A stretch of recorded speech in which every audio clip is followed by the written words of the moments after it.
sinal da Santa Cruz, livrai-nos Deus, nosso Senhor, dos nossos inimigos, em nome do Pai, do Filho e do Espírito Santo. Amém. Meu Senhor e meu Deus, creio firmemente que estás aqui, que me vês, que me ouves. Adoro-te com profunda reverência, peço-te perdão dos meus pecados e graça para fazer com fruto esse tempo de oração. Minha Mãe Imaculada, São José, meu Pai e Senhor, meu anjo da guarda, intercedei por mim.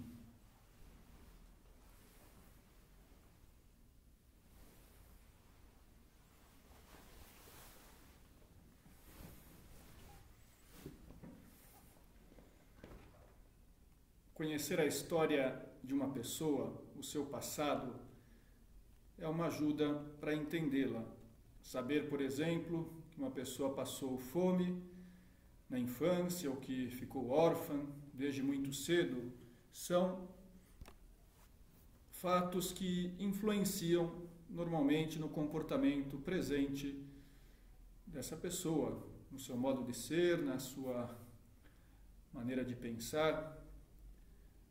E esse conhecimento do passado é especialmente importante em relação às pessoas que nós amamos. Acho que todos procuramos, ao longo dos anos da vida, conhecer melhor a história do nosso pai, da nossa mãe, onde nasceram, como era a família deles, onde estudaram e depois, como se conheceram e casaram e a vida profissional. Porque assim, conhecendo melhor os pais, nós também temos mais condições de entendê-los e de amá-los. Em relação a Deus, também é normal, é de se esperar que nós tenhamos um desejo de conhecer cada vez melhor a vida de Jesus Cristo, para poder compreender o seu coração, para poder unir-se a Ele. E nesses dias que estamos celebrando a ressurreição de Cristo, depois da sua paixão, morte na cruz, vamos procurar hoje aprofundar um pouquinho nesse mistério da ressurreição, nesse fato tão extraordinário, tão incrível, que nem de longe é uma invenção dos primeiros cristãos, algo que criaram com a imaginação. Quando nós lemos o Evangelho, e o que eu vou procurar fazer nessa meditação, na primeira parte, é citar alguns textos dos 4 Evangelhos, vamos percebendo como os apóstolos, aqueles que tinham seguido Jesus mais de perto, os seus discípulos, que acompanharam Cristo por 3 anos, depois que Jesus é morto e sepultado, eles ficam arrasados, eles ficam tristes, desanimados e perdem a fé, perdem a esperança, a tal ponto que não acreditam na possibilidade da ressurreição, por mais que Jesus tivesse anunciado antes, em 3 ocasiões pelo menos, falou com eles que depois da sua morte, no 3º dia, iria ressuscitar. Mas é como se eles esquecessem, como se tivesse dado um branco, nem quando a gente vai fazer uma prova e não lembra de nada, pois esqueceram, não, aquilo não podia ser, não era razoável, porque viram Jesus transpassado pela lança, viram Jesus ser colocado no sepulcro, estava morto, não tinha como voltar à vida. São Lucas, no capítulo 24, conta que no primeiro dia da semana, muito cedo, algumas mulheres se dirigiram ao sepulcro com os aromas que haviam preparado. Era um costume dos judeus embalsamar o corpo e elas, por carinho a Jesus, iam prestar esse último serviço. Quando chegam lá, diz o Evangelho, acharam a pedra removida longe da abertura do sepulcro. Entraram, mas não encontraram o corpo do Senhor Jesus. Então elas estão perplexas, o que aconteceu? Roubaram o corpo, não entendem por que Jesus não estava lá. E de repente aparecem 2 anjos, resplandecentes, cheios de luz, e conta São Lucas que eles se dirigem a elas perguntando: por que buscais entre os mortos aquele que está vivo? Não está aqui, mas ressuscitou. Lembrai-vos de como ele vos disse quando ainda estava na Galileia. O Filho do Homem deve ser entregue nas mãos dos pecadores e crucificado, mas ressuscitará ao terceiro dia. Então elas se lembraram das palavras de Jesus.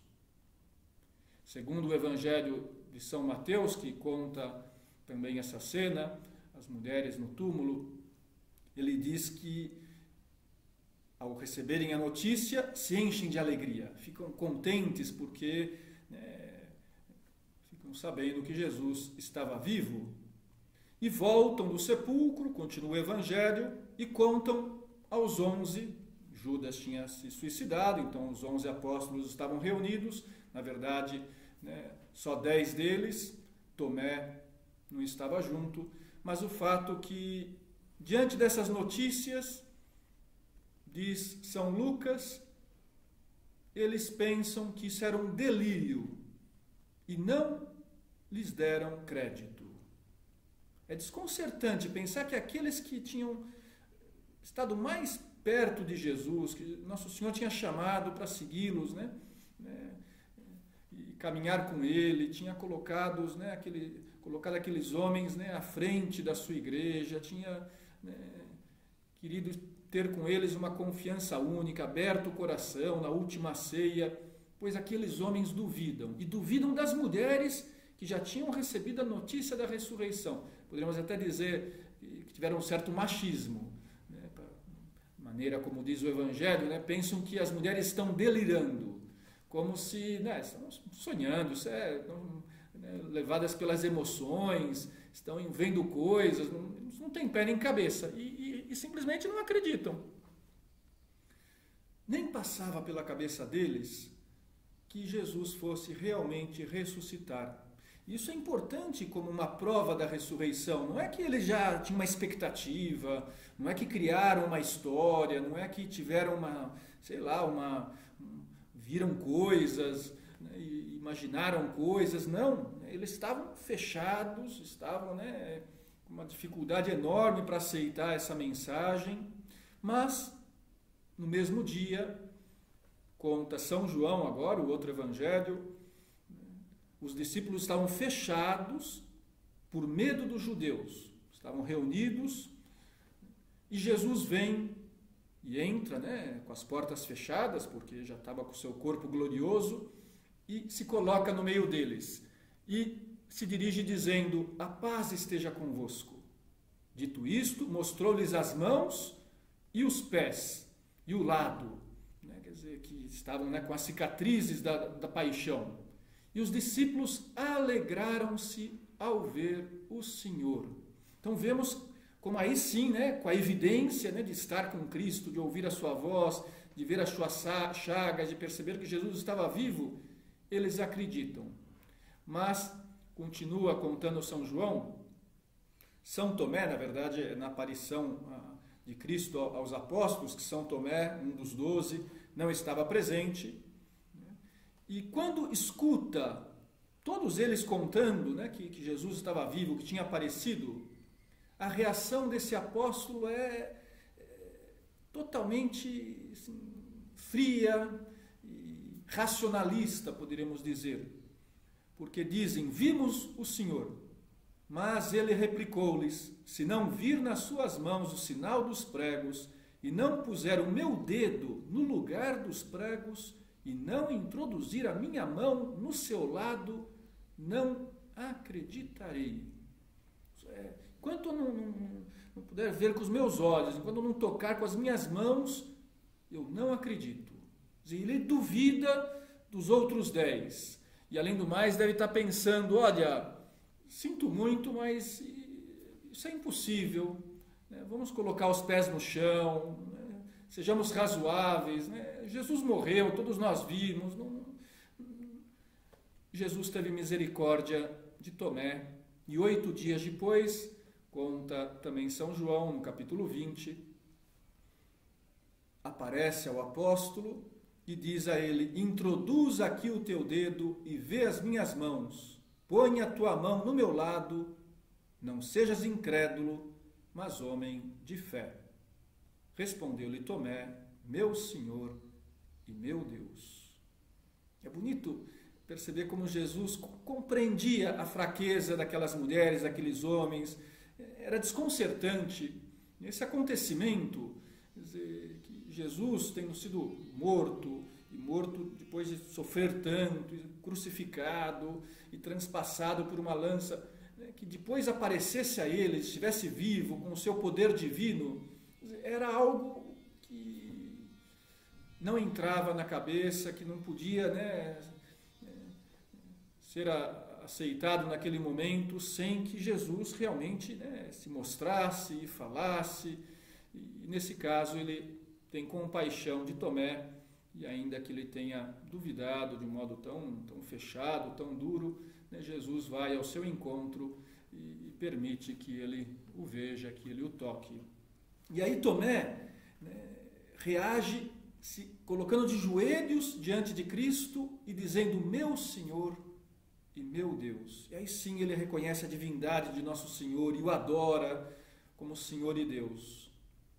Eu penso que essas cenas da ressurreição, de como Jesus vai aparecendo, do estado de ânimo dos discípulos naquela ocasião, nos poderia também servir para pensar na nossa vida, na nossa fé.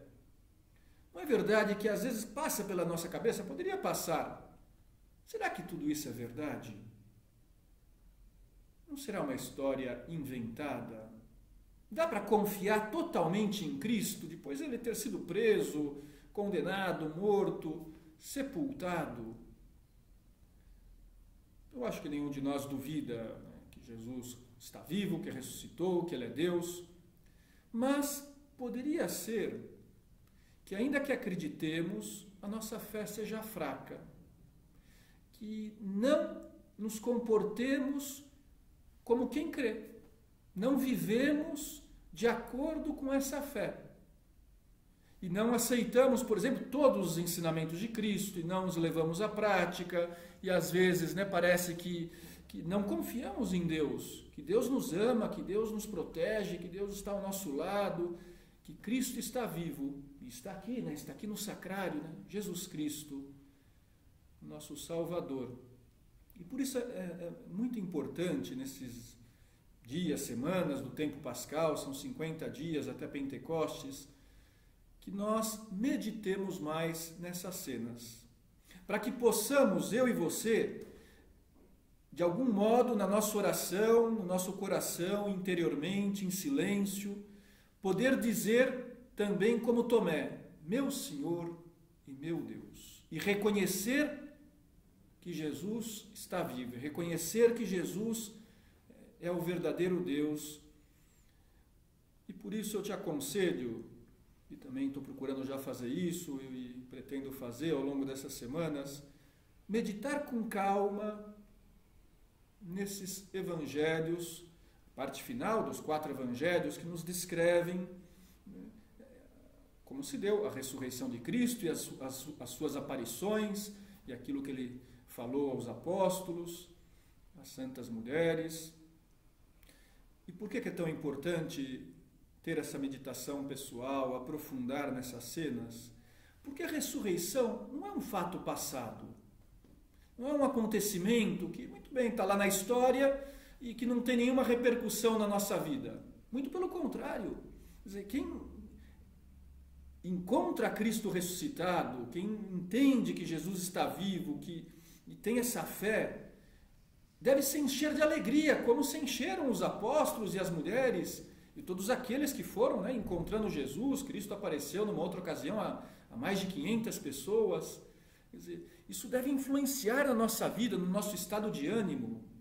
Mas, insisto, só vamos ter essa experiência, essa alegria profunda na alma, essa transformação, talvez da tristeza em alegria, do desânimo em entusiasmo, do pessimismo em otimismo, se realmente vivermos essa cena. O São José Maria, fundador do Opus Dei, comentando essas cenas, ele dizia que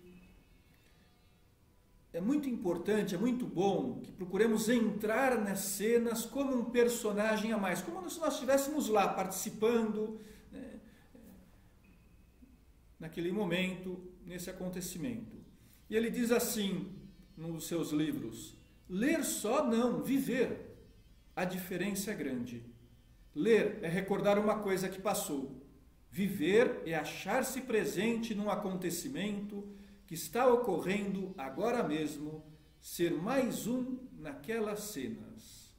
Então, por exemplo, vou me colocar no lugar de Tomé, e eu estou, de repente, como ele, meio inconformado, um certo vazio no coração, com uma fé fraca, né, dizendo aos outros apóstolos: olha, não fiquemos, né, forçando os fatos, né, acabou, ele não era tão poderoso assim, ele foi crucificado, né, vamos aceitar a vida como ela é. Talvez, né, meditando, né, e nos colocando no lugar de Tomé, esse vai ser o nosso sentimento, né, e que também às vezes é algo real, né? Estamos olhando para a situação da pandemia, do mundo, as nossas dificuldades, poderíamos estar meio desanimados, poderíamos estar também, né, com pouca fé, né, por que Deus permite isso?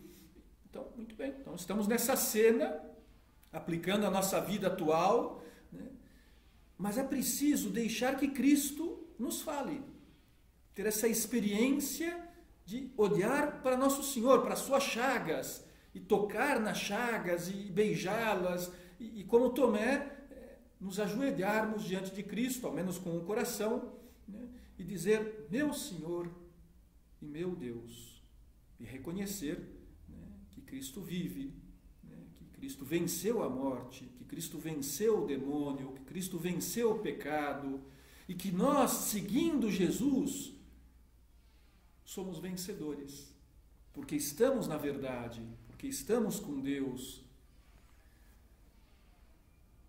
É bom perceber que a ressurreição não é nada razoável. O que eu quero dizer com isso? Olha, nunca aconteceu um fato semelhante na história da humanidade antes da ressurreição de Cristo e nunca aconteceu depois. E mais ainda, nunca voltará a acontecer algo semelhante, porque Jesus, ao ressuscitar, prova a sua divindade. Ele ressuscita já com um corpo glorioso, pelas suas próprias forças. Ele prova, assim, que ele é o próprio Deus, que ele está por cima das leis da natureza, que ele, né, tem um poder sobre a morte.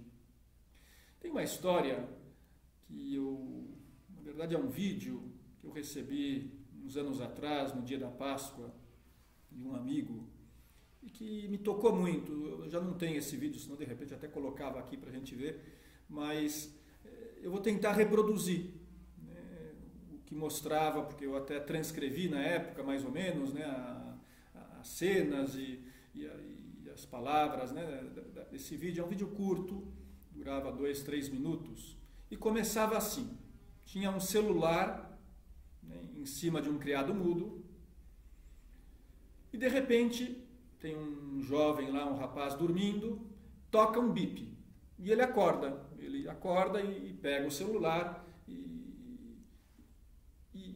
fica assustado, né, com a mensagem que recebe. Na sequência, vão aparecendo várias pessoas que vão também recebendo mensagens por celular. Uma criança,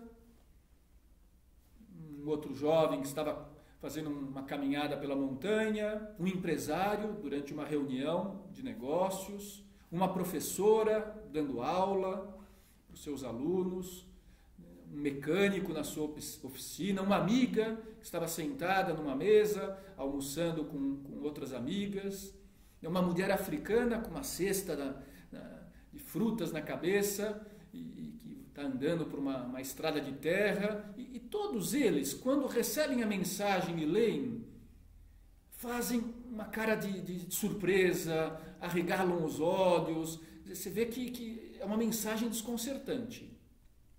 Na segunda parte do vídeo, cada uma delas começa a comemorar.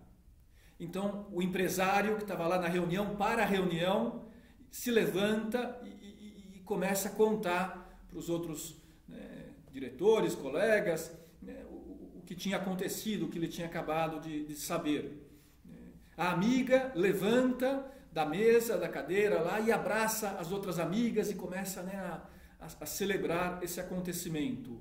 O jovem que estava na montanha dá um soco no ar, né, e um pulo e se entusiasma e fica muito contente. A mulher africana começa a dançar, né, começa, né, já no meio da rua, né, fica, né, totalmente, né, tomada pela alegria e logo se põe a dançar. Depois o vídeo continua e tem um garoto que sai correndo com o celular na mão, né, e vai procurando os parentes, procurando os amigos, dizendo o seguinte: Jesus Cristo ressuscitou, Ele ressuscitou, Ele está vivo. E aí o vídeo termina com umas palavras por escrito. Há muito tempo, foi assim como se sentiram em Jerusalém quando aconteceu a ressurreição de Cristo. E é assim como deveríamos nos sentir nós, porque o que significou para eles deve significar para nós.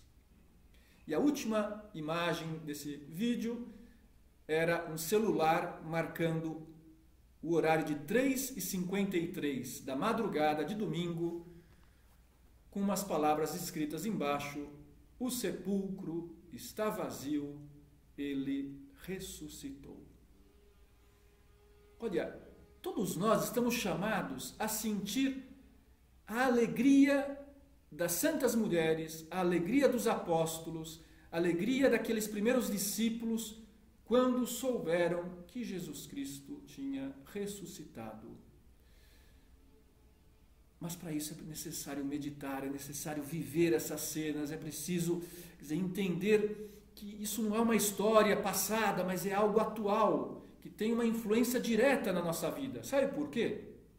São Paulo, na primeira carta aos Coríntios, escreveu algo muito sério. Se Cristo não ressuscitou, vã é a nossa fé, e nós somos os mais infelizes dos homens. Olha, é isso mesmo. Pensa assim, se nós somos cristãos, acreditamos, né, que Jesus Cristo é Deus, na sua palavra, nos seus ensinamentos, procuramos viver, né, esse caminho que Ele nos deixou. Se Jesus não ressuscitou,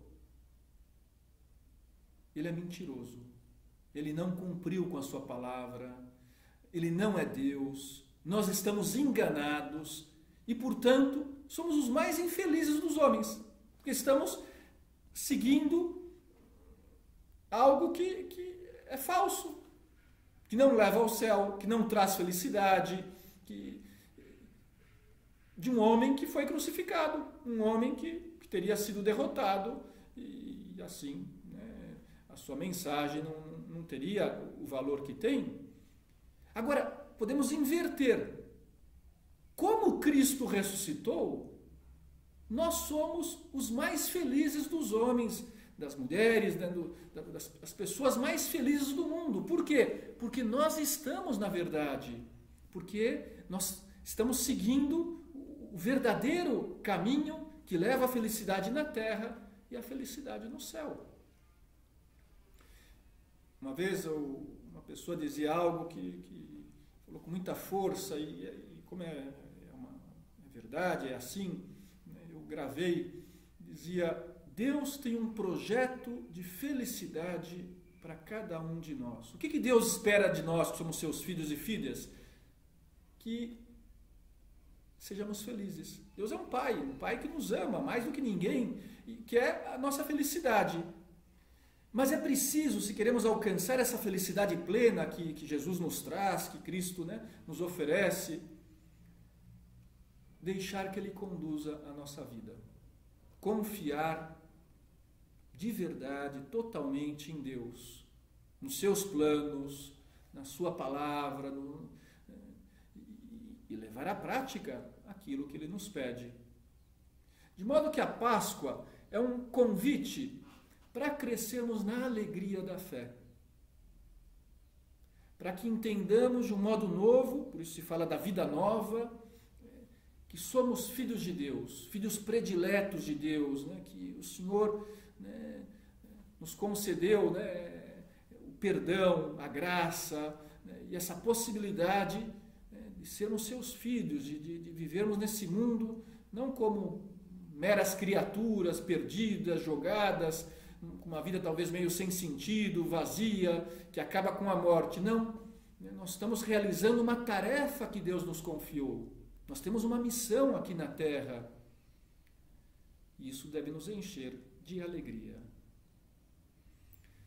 Também na hora que tocamos as dificuldades, porque a fé, exatamente a fé de que Cristo vive, de que Jesus venceu a morte, que foi preso, foi crucificado, mas tudo isso foi passageiro, que o definitivo é a ressurreição, é a sua vitória. Então também nós vamos entender que quando estamos fazendo, por exemplo, uma coisa chata, que a gente não gosta, quando estamos passando por uma situação meio difícil, quando Deus permite a dor, é possível encontrar também nessas circunstâncias a Deus.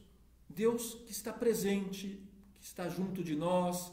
E aí aquilo que aparentemente era chato e era difícil se torna bonito, se torna mais fácil, porque, né, realizamos aquilo junto de Deus, por amor a Deus, né, com uma visão mais profunda, que é a visão da fé. Será que nós acreditamos em tudo isso? Vamos pensar um pouquinho em silêncio na nossa oração.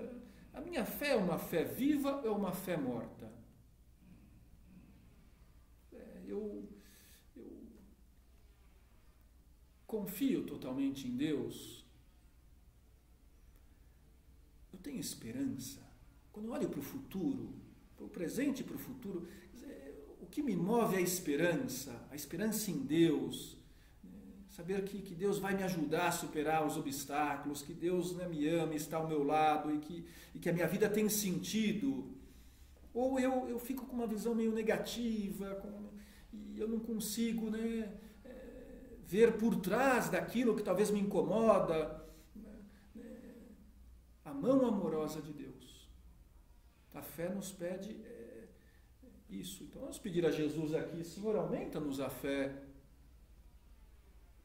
Faz que nessas semanas do tempo da Páscoa nós tenhamos realmente uma vida nova.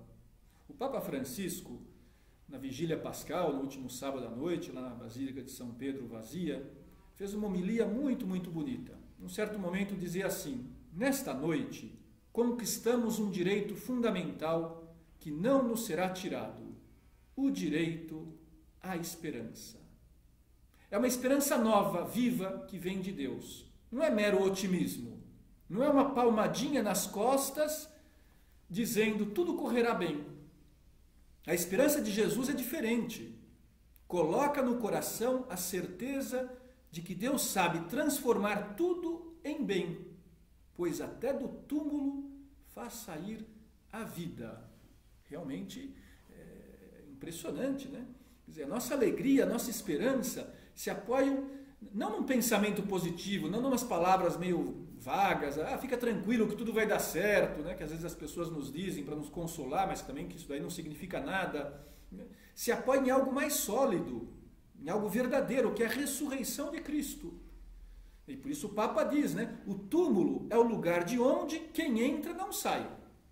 Mas Jesus saiu para nós, ressuscitou para nós, para trazer vida onde havia morte, para começar uma história nova no ponto onde fora colocada uma pedra em cima. Ele que derrubou a pedra da entrada do túmulo pode remover as rochas que fecham o coração.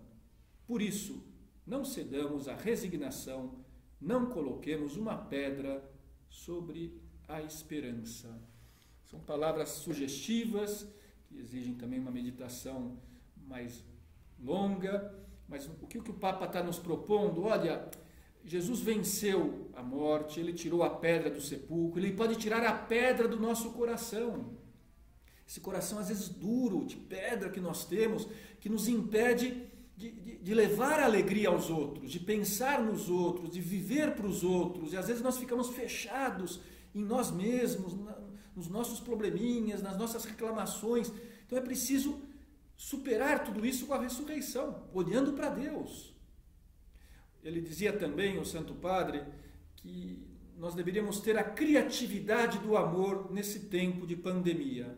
Eu acho que é uma proposta muito boa. O que significa essa criatividade no amor? Como que eu posso transmitir a alegria da fé aos outros? Como que eu posso levar o meu carinho, a minha amizade às pessoas? É preciso criar, é preciso ter iniciativas, mas Deus nos deu essa missão.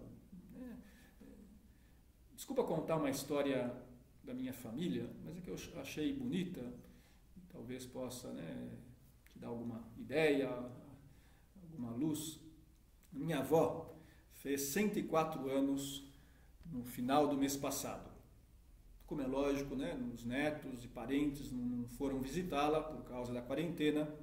Se alguém está em faixa de risco, acho que é ela. Só que a minha irmã, que é muito criativa, ela teve uma ideia. Para já ela comprou um bolo, mandou entregar, deixaram lá na porta do apartamento da minha avó, com uma velhinha de 104 anos. Aí depois ela foi até o prédio, ficou embaixo da janela, que está no primeiro andar, chamou a avó pelo telefone e começou, junto com meu pai, cantar parabéns pelo aniversário. Como todo mundo no prédio conhece a Dona Nete, a minha avó, que já mora lá há muitos anos e é muito querida, o pessoal começou a sair na janela e a cantar parabéns junto. Então, praticamente, um monte de famílias ficaram cantando lá parabéns para ela no seu aniversário. Quer dizer, criatividade. Como que eu posso estar próximo, ainda que não possa estar fisicamente ao lado, ainda que as circunstâncias são meio difíceis? Pensar nesses dias.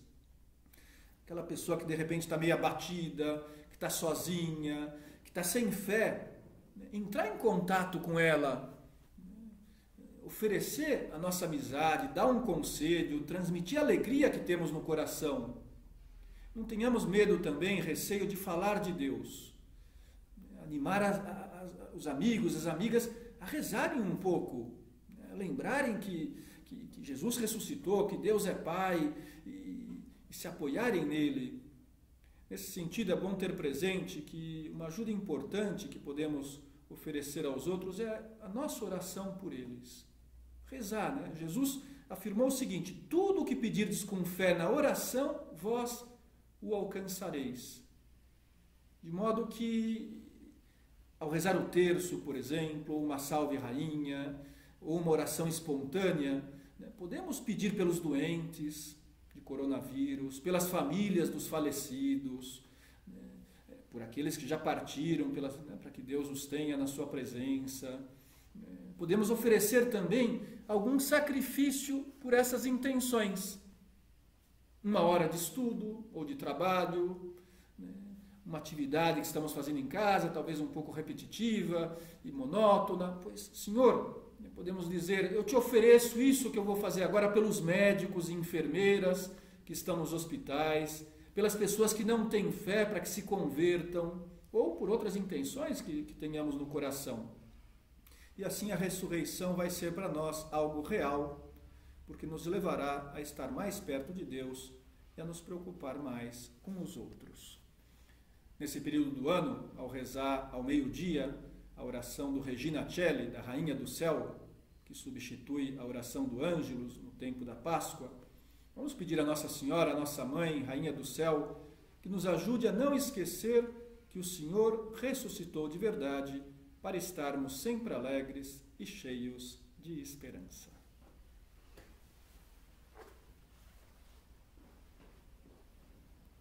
Dou-te graças, meu Deus, pelos bons propósitos, afetos e inspirações que me comunicaste nesta meditação. Peço-te ajuda para os pôr em prática. Minha Mãe Imaculada, São José, meu Pai e Senhor, meu anjo da guarda, intercedei por mim.